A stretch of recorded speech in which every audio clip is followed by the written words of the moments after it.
बिस्मिल्लाहिर्रहमानिर्रहीम। Hello, welcome back to my channel chemistry zone. आज हमारा जो टॉपिक है that is super critical extraction technique. ये हमारे पास मॉडर्न टेक्निक में से एक टेक्निक है जिसमें हमने नेचुरल प्रोडक्ट की एक्सट्रैक्शन पढ़नी है। हमारे पास सबसे पहले सुपर क्रिटिकल फ्लूइड को या फ्लूइड एक्सट्रैक्शन को समझने के लिए आपको ये समझना होगा कि what is super critical fluid.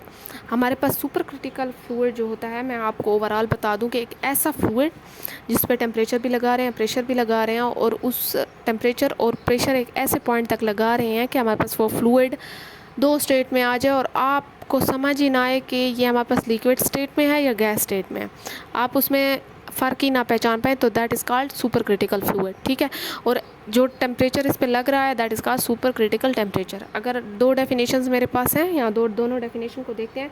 It is the special fluid state of substance which refer to any substance at temperature pressure above its critical point where distinct liquid and gas phase do not exist. आपके पास एक ऐसा fluid, एक ऐसी special state of fluid होती है, state of substance, जो हमारे पास कोई भी हो जिस पे आप टेम्परेचर भी लगा रहे हैं, प्रेशर भी लगा रहे हैं एक पॉइंट तक, क्रिटिकल पॉइंट तक, और उसके बाद आपके पास जो है आप डिस्टिंग्विश नहीं कर पा रहे कि ये हमारे पास लिक्विड स्टेट है या हमारे पास गैस स्टेट है। ठीक है।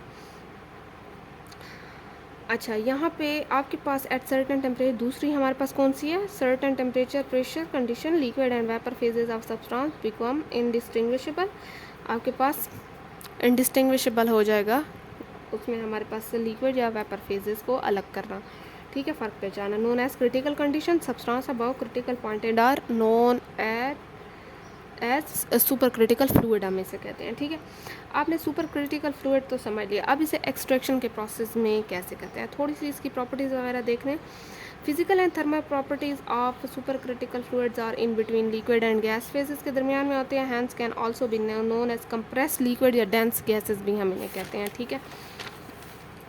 चेंजेस इन प्रॉपर्टीज़ ऑफ, ये इन शॉर्ट फॉर्म मैंने लिखा हुआ है सुपर क्रिटिकल फ्लूइड के लिए, और एज फॉलोज। लिक्विड, इनकी कौन सी प्रॉपर्टीज़ हैं, मीन्स कि हमारे पास ये लिक्विड लाइक डेंसिटीज़ इनकी इतनी होती है, ग्रेटर देन गैसेज होती हैं, गुड सॉल्वेटिंग पावर है, रिडक्शन इन सरफेस टेंशन इनकी होती है, लो विस्कोसिटी है, 100 से 1000 गुना कम है लिक्विड से, गैस लाइक कंप्रेसिबिलिटी प्रॉपर्टीज़ होती हैं। तो इनकी ये थोड़ी सी जो सुपर क्रिटिकल फ्लूइड है इनकी प्रॉपर्टीज़ आ गई हैं। ठीक है।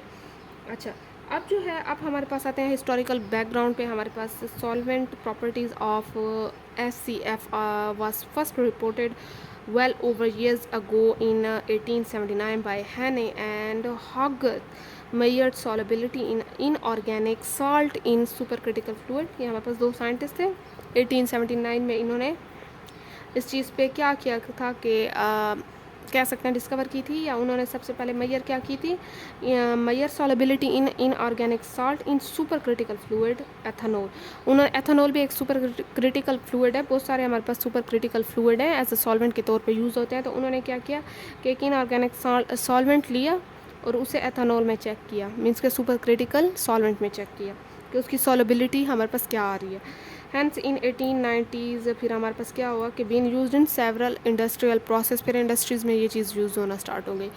आप देखें कि आपके पास एक होता है हमारे पास सॉल्वेंट एक्सट्रैक्शन मेथड और दूसरा होता है हमारे पास सुपर क्रिटिकल फ्लूइड। इनमें थोड़ा सा फ़र्क भी देख सकते हैं कि इनमें होता क्या क्या कैसे कैसे।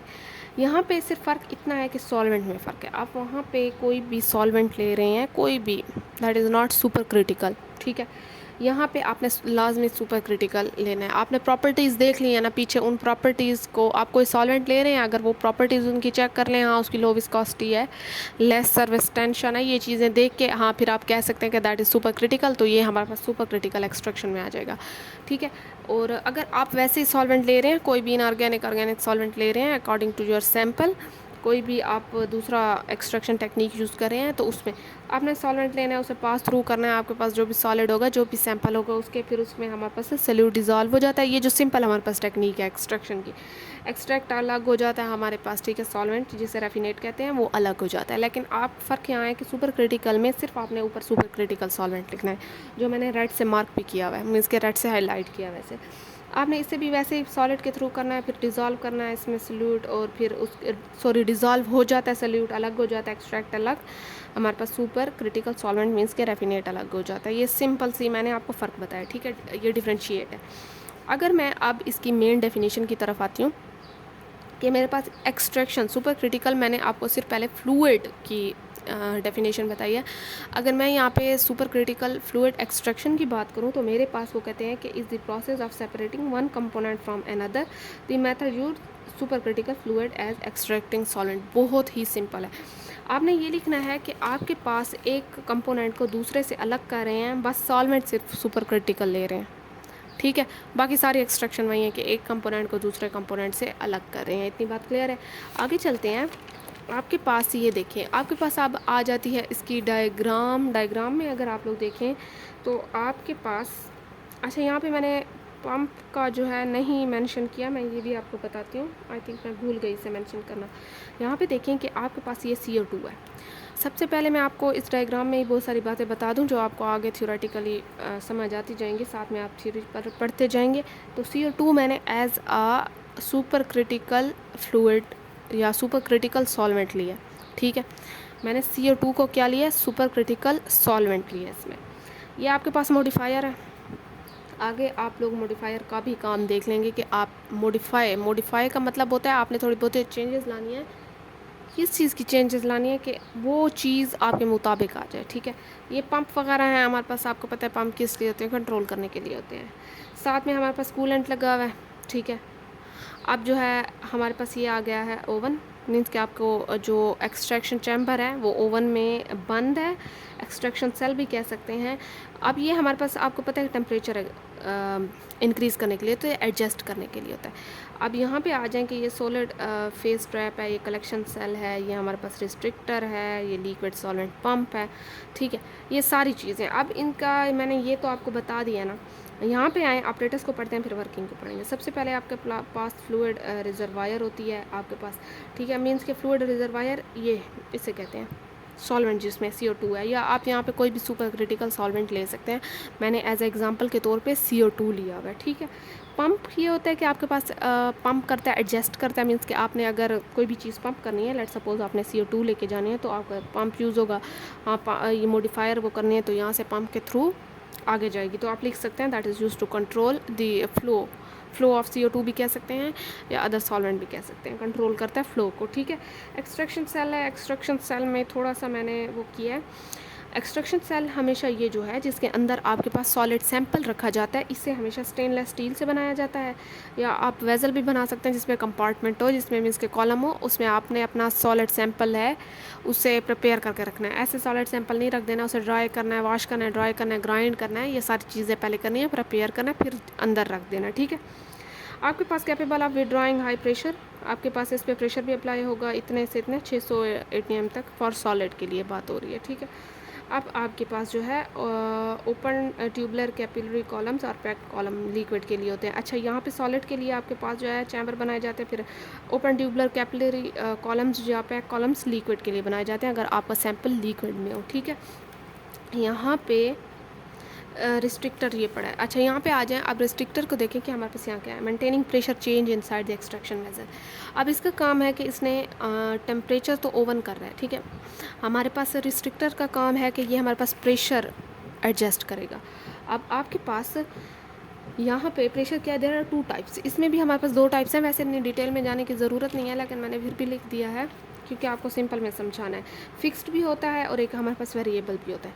अब फिक्स में इसके पास लीनियर आ जाता है, इंटेग्रल आ जाता है, सिरेमिक रिस्ट्रिक्टर आ जाता है। अगर वेरिएबल की बात करें तो variable nozzle back pressure regulator. Fixed का मतलब जिसका टेम्परेचर वगैरह ऑलरेडी फिक्स हो जाए, वेरिएबल मतलब आप आगे पीछे कर सकते हैं अपनी मर्ज़ी से, ठीक है। अब कलेक्टर की बात करते हैं तो ट्रैपिंग सिस्टम, कलेक्टर का मतलब ये होता है कलेक्टर चैम्बर कह सकते हैं आप लोग, जहाँ पे आपका जो आपका डिज़ायर प्रोडक्ट है वो कलेक्ट होगा, ठीक है। यहाँ पे डिटेक्टर है, flame ionisation detector of gas chromatography. अच्छा, डिटेक्टर हमारे पास जो है ये गैस की जो क्रोमेटोग्राफी वगैरह होती है, फ्लेम आयनाइजेशन होती है, ये उससे चेक करने के लिए होता है। ओवरऑल आप ये लिख लें कि हमारे पास डिटेक्टर जो होता है थोड़ी बहुत स्मॉल चेंजेस के लिए जो डिटेक्ट होती हैं करने के लिए होता है, ठीक है। यहाँ पे आपने बहुत, अगर आप अलग अलग भी रखना चाहते हैं एक एक चीज़ को कि हमारे पास जो है फ़लाँ चीज़ ये है, फ़लाँ चीज़ ये है, फ़लाँ चीज़ ये है, तो आप लिख सकते हैं, ठीक है। लेकिन मैंने सिंपल में लिखा है जो जो मेन था। अब आ जाएं वर्किंग प्रिंसिपल पे। अगर मैं यहाँ पे वर्किंग की बात करूँ तो sample is placed on an extraction vessel and pressurize with SCF means कि हमारे पास super critical fluid CO2 to dissolve the sample. आपने क्या किया कि सैंपल को इसमें रखा, ठीक है, यहाँ से CO2 जो हमारे पास सुपर क्रिटिकल फ्लूइड था वो आया यहाँ तक, और साथ में इसका प्रेशर भी एडजस्ट कर दिया। यहाँ में इसके बाद क्या होगा कि जो हमारे पास ये वाला CO2 आया ये इसके साथ डिज़ोल्व होना स्टार्ट हो जाएगा, क्योंकि ऑलरेडी प्रेशर भी होगा, टेम्परेचर भी होगा, और हमने पीछे भी यही पढ़ा था कि अगर टेम्परेचर प्रेशर इंक्रीज़ करें तो हमारे पास बहुत जल्दी डिज़ोल्व होना स्टार्ट हो जाता है। और साथ ही साथ में आपको पता है कि हीटिंग से सॉलिबिलिटी इंक्रीज़ होती है, प्रेशर से भी आपके पास जो होता है सॉल्वेंट अंदर जाना स्टार्ट हो जाता है, सॉलिड के और सोल्यूट को अपने साथ लेके आता है बाहर। आप देखिए कि after the extraction extract is transfer to fraction chamber and depressurized due to CO2 loses its solvating power cause entire material to precipitate. Now CO2 get recycled, precipitate material is extracted with the addition of small amount of solvent. अच्छा, ये मैं आपको यहाँ पे process समझाती हूँ, simple सा इसका प्रोसेस है, यहाँ डायग्राम से ही समझ लें आप लोग, ठीक है। यहाँ पे CO2 हमारे पास सुपर क्रिटिकल फ्लूइड है, पंप के थ्रू हमारे पास ये एक्सट्रैक्शन चैम्बर में हम इसे लेके जाएंगे जहाँ पे हमारे पास सॉलिड सैंपल पड़ा होगा हमारा, ठीक है। अब यहाँ पे हमने प्रिपेयर कर लिया, यहाँ पे ओवन इसके पास इसको ऑलरेडी इतनी हीट दे रहा है और साथ में हमारे पास रिस्ट्रिक्टर से प्रेशर भी अप्लाई हो रहा है, हमारे पास इतना ज़्यादा प्रेशर भी है और साथ ही साथ में हमारे पास टेम्परेचर भी है। हमने क्या किया कि CO2 जो था सुपर क्रिटिकल फ्लूइड था वो आया यहाँ पे। अब इसकी ऑलरेडी इतनी अपनी प्रॉपर्टीज़ हैं, आपने पीछे पढ़ा होगा कि लो विस्कोसिटी है। अब जितनी लो विस्कोसिटी होगी ऑब्वियसली आपके पास उतना ज़्यादा अच्छी एक्सट्रैक्शन होगी, हमने पीछे भी यहीं पढ़ा था। तो इससे इतना ज़्यादा टाइम नहीं लगेगा, ये क्या करेगा कि ये इसके अंदर डिज़ोल्व होना स्टार्ट हो जाएगा, ठीक है। अब जैसे ये इसके अंदर डिज़ोल्व होना स्टार्ट हो जाएगा तो ये जो अंदर का हमारा डिज़ायर प्रोडक्ट है या फाइटोकेमिकल्स हैं वो हमारे पास निकालना स्टार्ट हो जाएगा जैसे ही ये अपने साथ। अच्छा, यहाँ पर फिर वही बात है कि सुपर क्रिटिकल कि आपके पास जो है सुपर क्रिटिकल फ्लूइड है जिसमें हमने टेम्परेचर भी लगाया, प्रेशर भी लगाया। अब आपके पास उसकी अपनी भी प्रॉपर्टीज़ होती है, तो उसके लिए तो एक्सट्रैक्शन आसान है और उस पर मज़ीद हम टेम्परेचर भी लगा रहे हैं, प्रेशर भी लगा रहे हैं, तो हमारे लिए मुश्किल नहीं है। यहाँ पे क्या होगा कि ये सल्यूट के अपने साथ निकालना स्टार्ट हो जाएगा, ठीक है। अब यहाँ पे मॉडिफायर लगा हुआ है, अगर थोड़ी बहुत सुपर क्रिटिकल फ्लूइड या हमारे पास सॉल्वेंट है इसमें थोड़ी बहुत चेंजेस आ भी जाती हैं टेम्परेचर या प्रेशर की वजह से, मॉडिफायर जो है उसमें भी कुछ ऐसे सॉल्वेंट रखे जाते हैं जो इसके साथ मिक्स होके एक्सट्रैक्शन को इन्हेंस कर देते हैं, एफिशिएंसी को, ठीक है। तो हमारे पास ये क्या करेगा कि ये पंप करके यहाँ आ जाएगा, क्योंकि ऑलरेडी ये सुपर क्रिटिकल है तो थोड़ी बहुत चेंजेस अगर इसमें आ भी जाती हैं तो हमारे पास मॉडिफायर ऑलरेडी होता है, ठीक है, मेंटेन करने के लिए। यहाँ पे जैसे हमारे पास एक्सट्रैक्ट आता है हमने प्रेशर भी हटा देना, टेम्परेचर भी हटा देना, ऑलरेडी जैसे हम हटाएंगे तो उसकी CO2 पहले प्रेशर और टेम्परेचर की वजह से डिज़ोल्व हो रहा था, जैसे हम हटाएंगे हमारे पास वो अपनी सॉल्वेटिंग पावर खो देगा और फिर से हमारे पास वो गैस में कन्वर्ट हो जाएगा। हमारे पास एक्सट्रैक्ट जो होगा वो क्या होगा कि वो यहाँ अलग हो जाएगा और यहाँ पे हमारे पास सल्यूट अलग हो जाएगा, जो रेफिनेट है वो यहाँ पे अलग हो जाएगा और यहाँ पे हमारे पास क्या चीज़ अलग हो जाएगी, कलेक्शन में हमारे पास एक्सट्रैक्ट जो है हमारा हो जाएगा, ठीक है। अच्छा, ये हमारे पास लिक्विड सॉल्वेंट पंप है, पंप आपको पता है कि पंपिंग के लिए होता है। यहाँ पे आपने जो है फिर अलग हम कर लेंगे, ठीक है। यहाँ पे जो जितना कोई बचा कुछ होगा दोबारा से पंप के थ्रू हम सॉल्वेंट लेंगे और उसे साफ़ कर देंगे, मीन्स के फ्लश कर देंगे, ठीक है। यहाँ पे देखें कि अब CO2 एज अ सॉल्वेंट यहाँ हमने क्यों यूज़ किया हुआ है। CO2 के अलावा भी आप लोग बहुत सारे कर सकते हैं, लेकिन यहाँ पे हमने CO2 क्यों लिया हुआ है, इसके रीज़न ये है कि हमारे पास जो सुपर क्रिटिकल CO2 है वो हमारे पास एक तो बहुत मोस्टली जो है यूज़ होने वाला कॉमन सॉल्वेंट है। क्यों है? क्योंकि एक तो इसकी लो कॉस्ट है, नॉन टॉक्सिक है, साथ ही साथ there has to be use the super critical fluid grade CO2 because it is free from water. एक तो ये फ्री फ्रॉम वाटर होता है, हाइड्रोकार्बन और हेलोकार्बन इसमें नहीं होते। Apart from CO2 other super critical fluid can be use like ethane, ethylene, propene and hexane भी कर सकते हैं, प्रोपलीन भी कर सकते हैं, वाटर, अमोनिया एक्स्ट्रा, ठीक है। अब अच्छा, फिर आपके पास जो है क्या चीज़ आ रही है कि SFE also uses some organic solvent but the solvent are explosion free. हम ऑर्गेनिक सॉल्वेंट भी यूज़ कर सकते हैं लेकिन आपके पास वो एक्सप्लोजिव नेचर में ना हो, क्योंकि अगर आपके पास एक्सप्लोजिव नेचर में हुए तो आपके पास ऑब्वियसली सारा प्रोसेस फट जाएगा, मीन्स के धमाका हो सकता है। साथ में हमारे पास मॉडिफायर क्यों यूज़ होते हैं, मॉडिफायर के भी मैंने लिख दिया कि super critical CO2 because of their low polarity is less effective in extracting more polar compounds. तो आपके पास उसकी लो पोलैरिटी है और वो पोलर फिर कंपाउंड नहीं निकाल सकता, तो from neutral matters to overcome this problem modifier are used और also known as co solvent, ठीक है, दूसरे सॉल्वेंट वगैरह यूज़ होते हैं। अब मॉडिफायर एक्चुअली में है क्या चीज़ हमारे पास, यहाँ पे ये कहते हैं कि हमारे पास modifier these are highly polar compounds that are added in small amount can produce substantial changes in solvent properties. A common modifier is methanol, typically इतने से इतना % which increases polarity of supercritical CO2. हमारे पास simple में अगर आप methanol CO2 के साथ करें तो आपके पास ये जो पोलर कंपाउंड्स होते हैं, न्यूट्रल कंपाउंड्स जो एज अ सॉलिड सैंपल हम रखते हैं, उनको उसमें से एक्सट्रैक्ट करने के लिए हमारे पास क्या होता है, आसानी होती है, ठीक है ना। तो ये मॉडिफायर ये चीज़ काम करते हैं। अब आपके पास मोड्स ऑफ SFE देख सकते हैं, स्टैटिक भी है और डायनामिक भी है। आपके स्टैटिक में मतलब होता है स्टेडी, जो कह सकते हैं, या आप कह सकते हैं स्टैटिक का मतलब ठहरा हुआ, जैसे कहते हैं sample matrix is soaked in fixed amount of. अब यहाँ पे फिक्स्ड ऑलरेडी आपके पास अमाउंट है सॉल्वेंट का जिसमें आपने अपना भिगोना है सैंपल, ठीक है। लेकिन यहाँ पे आपके पास क्या होगा कि सुपर क्रिटिकल जो fluid process through sample thoroughly means के कॉन्टीन्यूसली आपके पास मैट्रिक्स के मतलब कि आपके पास सिंपल में ये बात है कि आपके पास ये जो एक्सट्रैक्शन चैम्बर में आपके पास यहाँ पे कोई भी सैंपल दिया गया, अब एक है फिक्स जितना अमाउंट इसमें रखा हुआ है ये इसी में ही भिगोएंगे। लेकिन आपके पास डायनामिक में ये है कि ये आपके पास चेंज हो रहा है, डायनामिक का मतलब ही चेंज है। आपके पास यहाँ से ऊपर से सॉल्वेंट आ रहा है निकल रहा है, आ रहा है निकल रहा है, तो ये आपके पास कॉन्टीन्यूसली पास होगा, ठीक है, आपके सैंपल में से। Can be compare to tea bag in a cup of water. आपके पास क्या होता है कि आपके पास कोई पानी ले लें, उसी में टी बैग अपना वो कर दें, हमारे पास वही फिक्स पानी है, ठीक है। लेकिन अगर आप टी या कॉफ़ी मेकर देखें तो उसमें हमारे पास क्या होता है कि ऊपर से डालते हैं, अलग अलग चेंज करते हैं, ठीक है ना। तो हमारे पास ये थोड़ा सा आपके पास मोड़ते हैं। अब पैरामीटर ये होता है कि हमारे पास पैरामीटर क्या इफेक्ट कर रहे हैं, इन पे पार्टिकल साइज़ और शेप पे बड़ा इफेक्ट है। जितना बड़ा पार्टिकल साइज़ उतनी कम एक्सट्रैक्शन, तो पार्टिकल साइज़ थोड़ा सा छोटा होना चाहिए। सरफेस एरिया एंड पोरेसिटी, जितना पोरस उतनी ज़्यादा हमारे पास एक्सट्रैक्शन आसानी से हो गया। Moisturise content, change in morphology, sample size वगैरह, ठीक है। आप अपने एक दो लाइनें भी इनकी लिख सकते हैं। आप पैरामीटर इफेक्ट ऑन सॉलिबिलिटी की अगर बात करें तो हमारे पास the vapour pressure of component solubility पे इफेक्ट कर सकता है। इंटरेक्शन विद सुपर क्रिटिकल, हाँ आपका ये कभी कभार सैंपल जो है वो सुपर क्रिटिकल फ्लूइड के साथ कैसे इंटरेक्ट करता है ये भी डिपेंड करता है, और ये भी सॉलिबिलिटी पे कि क्या वो इतना सॉल्युबल हो रहा है उस सुपर क्रिटिकल सॉल्वेंट के साथ, सॉल्युबल होके वो बाहर निकल रहा है। टेम्परेचर, प्रेशर, डेंसिटी और एडिटिव्स, हमारे पास ये चीज़ें भी बड़ा ही इफेक्ट करती हैं, ठीक है। तो हमारे पास टेम्परेचर कभी कभार थर्मोलेबाइल कंपोनेंट होते हैं तो वो ख़राब हो जाते हैं कंपोनेंट या फाइटोकेमिकल्स, ठीक है। तो ये वाली चीज़ें आप लोग लिख सकते हैं कि ज़्यादा डेंसिटी है तो भी मसला है, क्योंकि हमने पीछे सुपर क्रिटिकल फ्लूइड वगैरह का पढ़ा था, ठीक है।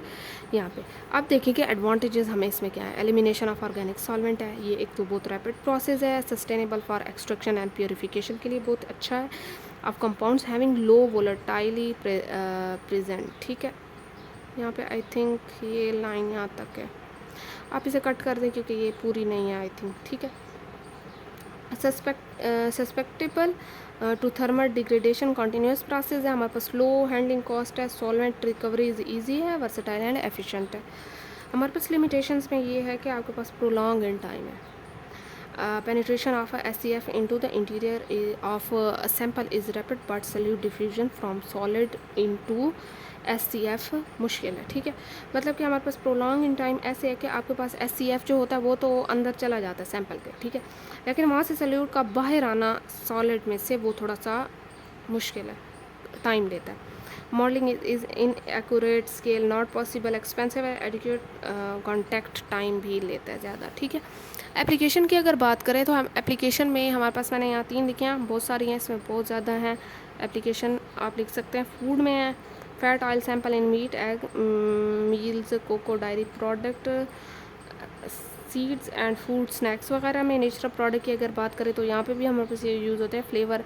अच्छा, यहाँ पे ये कैसे यूज़ होते हैं, आपने जैसे फैट्स वगैरह यहाँ इसमें से आप जैसे फ्लेवरिंग कर रहे हैं और आप मैंगो जूस बना रहे हैं, तो मैंगो के फ्लेवर के लिए आप मैंगो के अंदर से कोई भी ऐसा कंपोनेंट है उसका एक्सट्रैक्ट निकालना चाहते हैं या फ्लेवर नाइट्स वगैरह निकालना चाहते हैं, वो आगे फिर जाके एज अ फ्लेवरिंग एजेंट के तौर पे यूज़ करना चाहते हैं, एज अ पिगमेंट के तौर पे यूज़ करना चाहते हैं।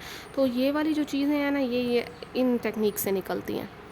ओरिजिनल आप कोई भी पौधा है उसमें से आप उसकी क्वालिटीज़ लेना चाहते हैं, मेडिसिन में यूज़ करना चाहते हैं, तो ये इसी टेक्निक्स के थ्रू होती हैं। ठीक है, मेडिकल में भी ये लिख सकते हैं।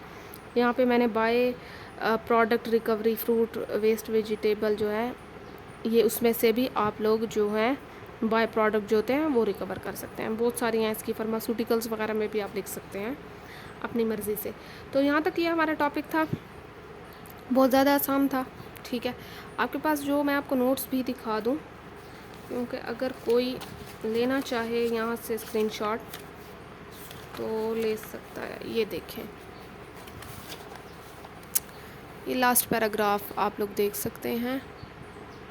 ठीक है, लास्ट पैराग्राफ में से आप लोग स्क्रीनशॉट कोई लेना चाहे तो यहाँ पे थोड़ा सा मिक्स लिखा हुआ है, तो हम ये नहीं पढ़ रहे, ये बहुत ही ज़्यादा कंफ्यूजिंग। एक एक लाइन को फिर एक एक लाइन दूसरी लाइन से रिलेट करना थोड़ा सा डिफ़िकल्ट है, इसलिए मैंने इनकी हेडिंग्स वगैरह बना के सिंपल में आपको बता दिए। ठीक है, अगर फिर भी कोई यहाँ से लेना चाहे तो स्क्रीनशॉट ले सकता है। ये हमारे पास थोड़ा सा लेंथी भी है, वो थोड़ा सा टफ भी है। ठीक है, मैं आपको ये देखें, आप लोग स्क्रीनशॉट ले सकते हैं।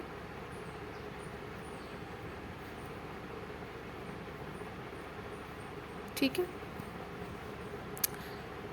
चले जी, ये हमारे पास इसका थोड़ा सा हाफ पार्ट यहाँ पे भी है।